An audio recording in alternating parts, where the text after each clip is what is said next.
Hindi mo poproblemahin ang pera pagka totoo kang lumalangan sa kabanalan ng Diyos.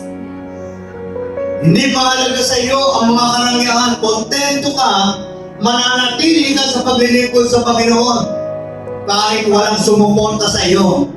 Sapagkat naniniwala ka sa sinasabi ng Romans 8:31, if God is with us, who can be against us?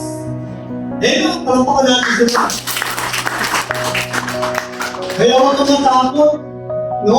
Na kung ikaw ay nasa panig ng Panginoon, meron ba magagawa sila? Kaya ng Diyos magpadala ng mga anghel, sabi niya. Minsan sa loob pa ng Diyos, pumapasok pa yung mga demonyo. Bakit? Ano pong karakter ng mga demonyo? Mapagmataas. Nagtatanim ng galit, instead na ang tanim sa puso, pag-ibig, galit ang tinatanim. Iba naman demonyo yan. Nag-influence sa taong yan. Magbabasa ka ng Bible, pero ang buhay mo, baliktad. Salungat sa sinasabi ng Bible. Pipili ka ng verse sa Bible. At pagka hindi mo gusto yung verse, tatapon mo. Yung pipiliin mo lang, wala tayong pipiliin.